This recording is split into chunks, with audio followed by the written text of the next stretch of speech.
Everyone, আজকে সকাল সকাল আমি আর মা বেরিয়ে পড়েছি। এখন প্রায় 10:45 বাজে। আমি আর মা এখন যাচ্ছি, তো আমরা এখন বেরিয়ে পড়েছি। চলো রাস্তায় কোথায় যাচ্ছি, কি করছে তোমাদের সাথে সবটা শেয়ার করছি। কিছুদিন আগে আমি আর মা চলে গেছিলাম দিদান বাড়িতে, দিদানকে আনতে। শুধু দিদান না, দিদার সাথে দাদুকেও নিয়ে এসেছি আমাদের বাড়ি, কারণ দিদার চোখ। দিদান বাড়ি যাওয়ার সময় বাস থেকে এই ভিউটা অনেক ভালো লাগে। দিদান বাড়ি হলো নৈহাটিতে, আর আমাদের এখান থেকে একটা বাস ধরলে দিদান বাড়ি পৌঁছে যাওয়া যায়। আর সেখান থেকে আমরা করে নিয়েছিলাম টোটো। বাড়িতে ঢোকার আগে আমাদের বাজারে কিছু কাজ ছিল, কিন্তু বাজারের কাছে গঙ্গার ধারে একটা ভালো হনুমানের মন্দির ছিল, তাই ওখান থেকে একবার ঘুরেই এলাম।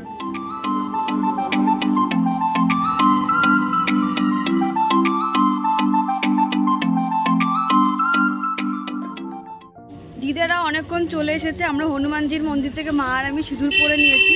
দিদার কালকে যেহেতু অপারেশন হয়েছিল, তাই দিদা আজকে চোখ চেক আপ করাতে নিয়ে গেছে। মাসি গেছে, 2 মাসি মিলে দিদাকে নিয়ে গেছে।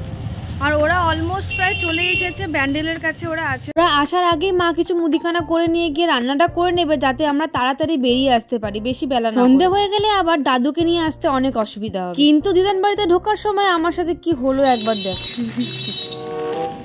ও আমার দিকেই আসছে। ওরে বাবা রে,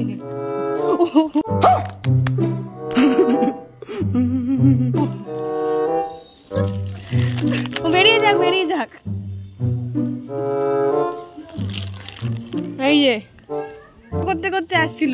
সকালবেলা তাড়াতাড়ি করে আসার জন্য সেভাবে কিছু খেয়ে আসা হয়নি, ভীষণ খিদে পেয়ে গেছিল, তাই মুদিখানার দোকান থেকে কেক বিস্কিটটা কিনে নিয়েছিলাম। আর এই পপকর্নটা ভাইয়ের জন্য কিনে নিয়েছিলাম। দাদুর শরীরটা ভালো না, কথা বললে কিছু বোঝা যায় না, তাই জন্য ইশারা করে দেখা ছিল যে দিদা গেছে চোখ চেক আপ করাতে। আমি সকাল সকাল তেলের জিনিস একদমই খেতে পারি না, তাই মা এখানে খেয়ে নিচ্ছি রুটি আলু ভাজা, আর আমি এখানে খাচ্ছি কেক। কেক এনেছি আর বিস্কিট এনেছি। দিদাদের উপরের ছাদটা জাস্ট তোমরা দেখো, কত বছরের পুরনো। দিদার থেকে শুনেছিলাম এই বাড়িটা নাকি প্রায় 80 বছরের পুরনো। এটা এত বছরের পুরনো বলে বাড়িটার কি অবস্থা, যখন তখন ভেঙে পড়ার মতন পরিস্থিতি। চকলেট হ্যাপি হ্যাপি তো সবসময় খাই, মানে নর্মাল হ্যাপি হ্যাপি। আজকে না এইখানে একটা অন্যরকম হ্যাপি হ্যাপি দেখলাম, এর মধ্যে নাকি ক্রিম দেওয়া আছে, তো দেখি এটা কিরকম খেতে লাগে।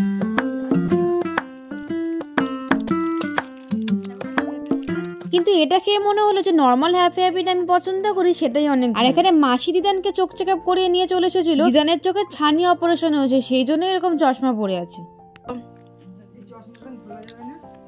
দিদান হসপিটাল থেকে আসার পরে দাদু দিদানের এরকম ভাবে পিছনে লাগে। দাদুর এই আচার আচরণের দ্বারা বুঝিয়ে দেয় যে দাদু দিদাকে কতটা মিস করছিল।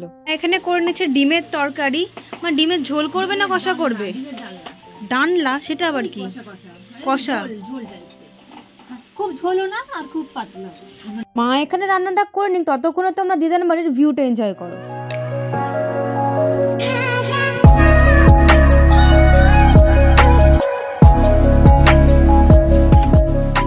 অনেক যুগ পর এই মহাশয়কে দেখতে পেলাম, এদের তো আর দেখাই যায় না।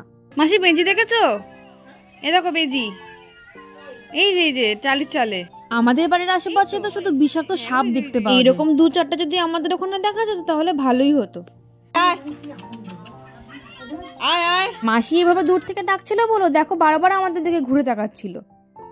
বুঝতে পারছে এখানে মানুষ ওই ফাঁকাটা দিয়ে ঢুকে যাবে, দেখ ওই জায়গায় ঢুকবে, ওই যে ওখানে বাসা। মায়ের করা ডিমের ডালনা তো প্রায় রেডি হয়ে গেল, কিন্তু আমার তো এটাকে দেখে ঝোলই মনে হচ্ছে। যাই হোক, লাঞ্চ করার আগে সবার ইচ্ছে হলো একটু কফি খাবে, সেই জন্য তাদের সাথে আমি ব্ল্যাক কফি খেয়ে নিয়েছিলাম, আর মায়েরা খাচ্ছিল মিল্ক কফি। আর দিদানের করা ইতু কাজটা দেখো কত সুন্দর হয়েছে। এই জানলাটা থেকে রোদ্দুরটা পায় না, সেই জন্য এত সুন্দর গাছ হয়েছে। খাওয়া দাওয়া করার পর লম্বা ঘুম দিয়ে নিয়ে দেখি দিদান প্রায় ব্যাগপত্র গুছিয়ে নিয়েছে বেরোনোর জন্য। কিন্তু বাড়ি যাওয়ার আগে আমি আর মা চলে গেছিলাম পাশের আইসক্রিম কারখানা। দিদান বাড়ি আসবার এই আইসক্রিম কারখানা থেকে আইসক্রিম খাবো না, সেটা তো হতেই পারে না, সে শীত হোক বা গ্রীষ্ম। কিন্তু আইসক্রিম কারখানার বাড়ির দরজা বন্ধ দেখে মা মিশন ফেল করে চলে এলো। মা মিশন ফেল হয়ে গেছে, এখন দিদা মিশন যাচ্ছে। মা পারলো না, তাই অবশেষে বাধ্য হয়ে দিদাকেই যেতে হলো। কিন্তু ভয়ও লাগছিল, দিদার চোখে চশমা আছে, ছানি অপারেশন হয়েছে, কিভাবে যাবে সিঁড়ি। আইসক্রিম ওগুলোকে ঘুম থেকে ডেকে তুলে দেখো আমরা কতগুলো আইসক্রিম নিয়ে নিয়েছি। আর এই চকোবার গুলো যেন মাত্র 10 টাকা করে। দাদুর শ্বাসকষ্ট সমস্যা আছে, সেই জন্য দাদুর আইসক্রিম খাওয়া বারণ। আইসক্রিম গুলোর দাম 10 টাকা হলেও দাম অনুযায়ী আইসক্রিম গুলো খেতে কিন্তু বেশ ভালো ছিল। কেমন হ্যালো, কেমন মাসি? হ্যালো, দেখি আমি এইটা নিয়েছি, এটা কিরকম খেতে হয়। চোখ অপারেশনের জন্য দিদানের আইসক্রিম খাওয়া বারণ ছিল, কিন্তু দাদুন ভাবছে দিদানকে আইসক্রিম দেওয়া হচ্ছে। চকলেট দিচ্ছিলাম আর দাদু কেমন করছে দেখো। খাওয়া দাওয়া খাওয়া কমপ্লিট করে একদম রেডি হয়ে গেছি আমরা বেরোনোর জন্য। এবার আমরা বাড়ির দিকে রওনা হব। আর দিদাকে নিয়ে যাচ্ছি আমাদের বাড়িতে, সাথে আমাদের দাদুও যাচ্ছে। যতদিন না দিদা সুস্থ হচ্ছে ততদিন দিদা আমাদের সাথেই থাকবে। আর তার জন্য দেখো কতগুলো লাগেজ হয়েছে, আমাদের বাসে উঠতে দিলে হয় আজকে। আর এইখানে দিদার ইতু ঠাকুর, এটাকেও নিয়ে যাওয়া হবে আমাদের সাথে, কারণ সামনের রবিবারে ইতু পুজো, সেদিনকে বিসর্জন হবে, একসাথে সব হবে। কিবার? সোমবার। তার আগামী সোমবার বিসর্জন ধরবো। তো শেষমেশ আমরা বেরিয়ে পড়েছিলাম বাড়ির উদ্দেশ্যে। আর আলো থাকতে থাকতেই বেরিয়ে পড়েছিলাম। দিদান দাদন অনেক দিনের জন্য যাচ্ছিল, সেই জন্য লাগেজটাও একটু বেশি হয়ে গেছিল। আমরা তো শুধু ভাবছিলাম এতগুলো লাগেজ নিয়ে প্লাস দাদুকে নিয়ে আমরা যাবো কিভাবে, কিন্তু শেষমেশ সবটা সামলে ভালোভাবেই আমরা বাড়ি পৌঁছে গেছি। ভিডিওটা ভালো লাগলে লাইক শেয়ার এন্ড সাবস্ক্রাইব করতে ভুলো না। টাটা।